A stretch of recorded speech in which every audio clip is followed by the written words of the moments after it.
नमस्कार। आज हम एक बहुत ही जानी मानी किताब पर बात करने वाले हैं, शिव खेड़ा की जीत आपकी, यानी यू कैन विन। हमने इसके जो मुख्य विचार हैं उनका एक सार निकाला है और हमारा मकसद यही है कि इन विचारों को थोड़ा और गहराई से समझें। देखें कि भाई सफलता पर खेड़ा के सिद्धांत क्या कहते हैं और आज की दुनिया में ये कितने काम के हैं या बस सुनने में अच्छे लगते हैं। हाँ बिल्कुल। क्या इनमें वाकई वो दम है जो बदलाव ला सके किसी की सोच में, काम करने के तरीके में? हाँ, और किताब की शुरुआती बड़ी दिलचस्प है। वो कहते हैं कि जीतने वाले कोई अलग काम नहीं करते, वो हर काम अलग ढंग से करते हैं। बिल्कुल। चलिए इसी को पकड़ते हैं। सुनने में तो बड़ा सरल लगता है पर मतलब गहरा है इसका। हाँ, कि शायद सफलता क्या में नहीं, कैसे में छुपी है। सही। किताब का एक जो सेंट्रल आइडिया है वो ये कि जीतने वाले और हारने वाले उनकी मुश्किलें, उनकी परेशानियां वो काफी हद तक एक जैसी होती हैं। हाँ, ये नहीं कि सफल लोगों की जिंदगी में कोई प्रॉब्लम ही नहीं आती। हाँ बिल्कुल। असली फर्क इस बात से पड़ता है कि वो उन मुश्किलों से निपटते कैसे हैं, और यहीं पर खेड़ा नजरिए को, एटीट्यूड को सबसे ऊपर रखते हैं। उनका मानना है कि आपका नजरिया ही तय करेगा कि आप जीवन में कितने ऊपर जाएंगे, आपकी एल्टीट्यूड। और ये सिर्फ पॉजिटिव सोचना नहीं है। नहीं, ये एक मानसिक स्थिति है, एक चुनाव है। और इसी के साथ वो 4 डी भी बताते हैं। हाँ, वो 4 डीज: डिजायर, इच्छा, डायरेक्शन, दिशा, डेडिकेशन यानी समर्पण, और डिसिप्लिन अनुशासन। ये चारों मिलकर एक तरह से सफलता का पूरा पैकेज बनाते हैं। बिल्कुल, एक इंजन की तरह। और यहाँ एक ध्यान देने वाली बात यह है, मतलब जो मुझे दिलचस्प लगी, कि किताब नजरिए को बस एक मूड या कोई फीलिंग नहीं मानती। ये इसे एक एक्टिव चॉइस मानती है। आप परिस्थितियों पर रिएक्ट कैसे करते हो। अच्छा। हाँ, खेड़ा सिर्फ ये नहीं कहते कि पॉजिटिव सोचो, वो तरीके भी बताते हैं कि ये नजरिया बनाया कैसे जाए। जैसे नियमित रूप से आभार जताना, ग्रैटिट्यूड। हाँ, शुक्रगुजार होना, लोगों में अच्छा देखना, न कि सिर्फ कमियां निकालना, और जो नेगेटिव लोग हैं या माहौल है उससे थोड़ी दूरी बनाना। तो नजरिया कोई किस्मत की बात नहीं है, मतलब एक स्किल है जिसे सीखा जा सकता है, डेवलप किया जा सकता है। बिल्कुल, इसे विकसित किया जा सकता है। हाँ, ये बात इसे काफी प्रैक्टिकल बना देती है। और इसी बुनियाद पर खेड़ा एक और बहुत अहम बात करते हैं: व्यक्तिगत जिम्मेदारी, पर्सनल अकाउंटेबिलिटी। और ये वो हिस्सा है जहां मुझे लगता है कई लोग थोड़ा असहज हो जाते हैं, क्योंकि यहाँ आपको आईना देखना पड़ता है। हाँ, थोड़ी सख्त बात लगती है शायद। किताब साफ कहती है, सफल लोग अपने कामों की, अपने नतीजों की पूरी जिम्मेदारी लेते हैं। वो ये नहीं कहते कि अरे उसके कारण फेल हो गया या हालात ही ऐसे थे। जबकि जो लोग पीछे रह जाते हैं वो अक्सर बहाने ढूंढते हैं, दूसरों पर दोष डालते हैं। सही कहा। और अगर हम इसे थोड़ा बड़े पैमाने पर देखें तो जिम्मेदारी लेना असल में आपको कमजोर नहीं बनाता, नहीं बल्कि ताकतवर बनाता है। हाँ, ये आपको अपनी जिंदगी की ड्राइविंग सीट पर बिठाता है।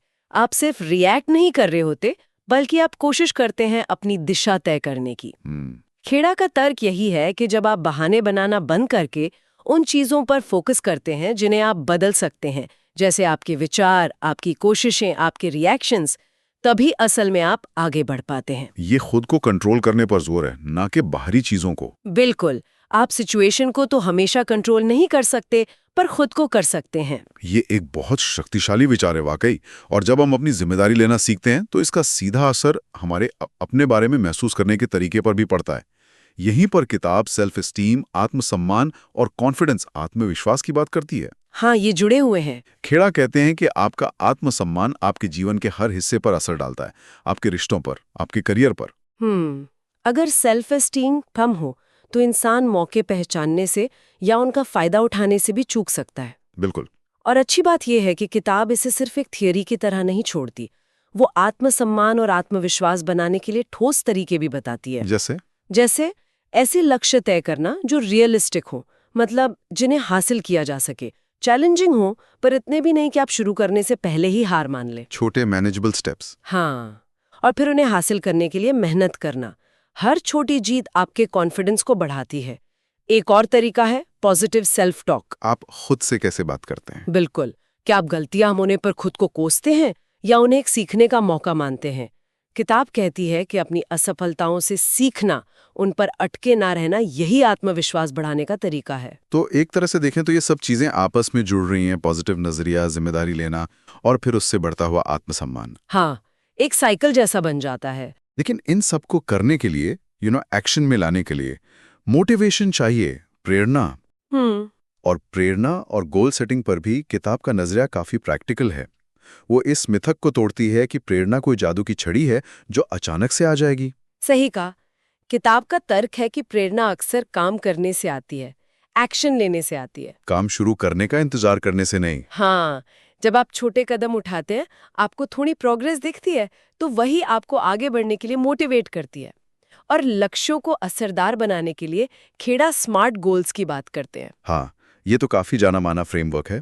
स्पेसिफिक, मेजरेबल, अचीवेबल, रेलेवेंट और टाइम बाउंड, यानी लक्ष्य साफ हो, उन्हें मापा जा सके, वो हासिल करने लायक हो, आपके लिए मायने रखते हो और उनकी एक समय सीमा हो। इससे होता यह है कि लक्ष्य सिर्फ एक सपना नहीं रहता, वो एक एक्शन प्लान बन जाता है, एक रोड मैप। वो है आंतरिक और बाहरी प्रेरणा के बीच का फर्क, इंटरनल और एक्सटर्नल मोटिवेशन। अच्छा, ये क्या है? बाहरी प्रेरणा हो गई जैसे कोई इनाम या सजा का डर, ये थोड़े समय के लिए तो काम कर सकती है, पर लॉन्ग टर्म में नहीं टिकती शायद। हाँ, लंबे समय तक टिकने वाली प्रेरणा अंदर से आती है, आपके अपने मूल्यों से, आपकी दिलचस्पी से, उस काम को करने के आनंद से।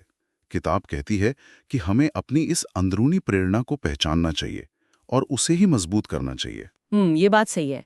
ये आपको सिर्फ क्या हासिल करना है इस पर नहीं रोकती, बल्कि क्यों हासिल करना है इस पर सोचने को मजबूर करती है। और यहीं से बात और गहरी होती है, चरित्र और ईमानदारी तक जाती है, कैरेक्टर और इंटेग्रिटी। हाँ, खेड़ा इस पर बहुत जोर देते हैं कि सच्ची और टिकाऊ सफलता सिर्फ स्किल्स या बाहरी अचीवमेंट्स पर नहीं टिक सकती। उसकी नींव मजबूत होनी चाहिए। बिल्कुल, मजबूत चरित्र और नैतिक मूल्य ही उसकी असली नींव है।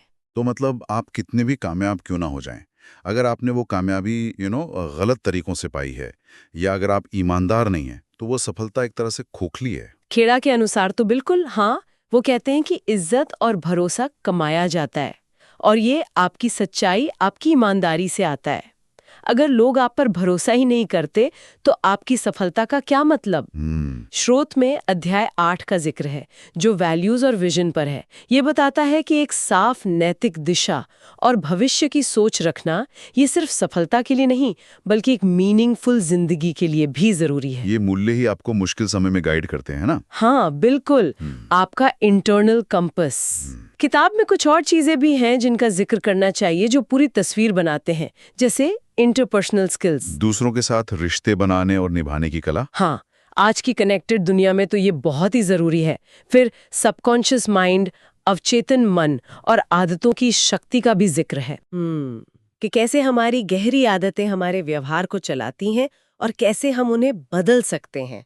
हाँ, तो ये सब मिलकर एक पूरा होलिस्टिक अप्रोच देते हैं। हाँ, ये सारे तत्व मिलकर यही बताते हैं कि सफलता कोई एक चीज नहीं है, बल्कि जीवन के अलग अलग पहलुओं में एक संतुलन और मास्टरी हासिल करना है, सिर्फ पैसा या पद नहीं। सही कहा। अब जब हमने किताब के मुख्य विचारों को समझ लिया है, तो थोड़ा निष्पक्ष होकर इसकी खूबियों और कह सकते हैं सीमाओं पर भी बात कर लेते हैं। क्या चीजें हैं जो इस किताब को खास बनाती हैं? मेरे ख्याल से इसकी सबसे बड़ी खूबी इसकी व्यावहारिकता है। प्रैक्टिकल है ये किताब। प्रैक्टिकल है, एक्शन ओरिएंटेड है। हाँ, सिर्फ थियोरी नहीं देती। नहीं, ये पाठक को कदम उठाने के लिए उकसाती है। इसमें जो उदाहरण है, कहानियां हैं, सुझाव हैं, वो इसे समझना और लागू करना आसान बनाते हैं। भाषा भी सरल है। हाँ, भाषा बहुत सरल और सीधी है, तो जो लोग सेल्फ हेल्प पहली बार पढ़ रहे हैं उनके लिए भी ये अच्छी है।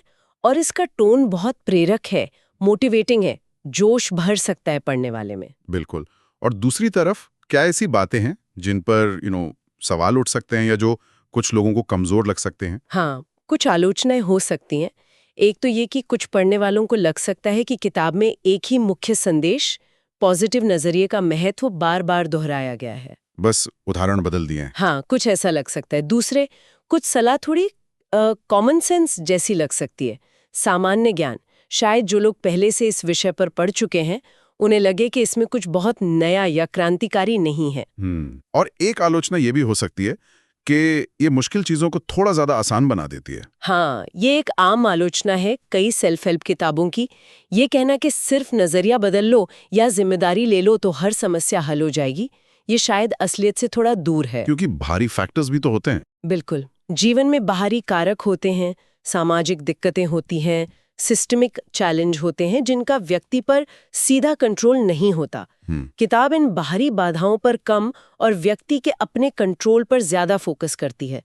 तो हाँ, कुछ आलोचक कह सकते हैं कि ये सफलता की राह को जरूरत से ज्यादा सिंप्लीफाई कर देती है। तो अगर हम इस पूरी चर्चा को समेटें तो जीत आपकी का जो निचोड़ है वो यही है कि सफलता आपकी सोच, आपकी जिम्मेदारी लेने की इच्छा, लगातार सीखने और बेहतर होने की कोशिश और सबसे बढ़कर आपके चरित्र पर टिकी है। ये एक फ्रेमवर्क देती है, सोचने का एक तरीका। बिल्कुल, ये एक तरह का नक्शा है, एक रोड मैप। लेकिन जैसा किसी भी नक्शे के साथ होता है, सिर्फ उसे देख लेने से मंजिल नहीं मिलती। चलना तो खुद ही पड़ता है। हाँ, असली सफर तो तब शुरू होता है जब आप उस पर चलना शुरू करते हैं। मतलब इन सिद्धांतों को लगातार अपनी जिंदगी में उतारते हैं। जानना जरूरी है, पर करना उससे भी ज्यादा जरूरी है। लगातार प्रैक्टिस ही इन विचारों को आदत बनाती है और फिर नतीजा देती है। और जाते जाते एक सवाल शायद हम सोचने के लिए छोड़ सकते हैं। किताब नजरिए की ताकत पर बहुत जोर देती है और वो सही भी है। लेकिन असल जिंदगी में जब बहुत पॉजिटिव सोच का सामना बहुत ही मुश्किल बाहरी सच्चाइयों से होता है, जैसे मान लीजिए बहुत ज्यादा गरीबी या भेदभाव या कोई गंभीर बीमारी, तब क्या होता है? कहां पर व्यक्तिगत कोशिश और जिम्मेदारी की सीमा आती है और कहां से सामाजिक या व्यवस्थागत रुकावटों का असर शुरू होता है? ये एक पेचीदा सवाल है। हाँ, ये सोचने वाली बात है कि ये दोनों चीजें कहाँ मिलती हैं या टकराती हैं। इस पर किताब पढ़ने के बाद भी विचार करना जरूरी है।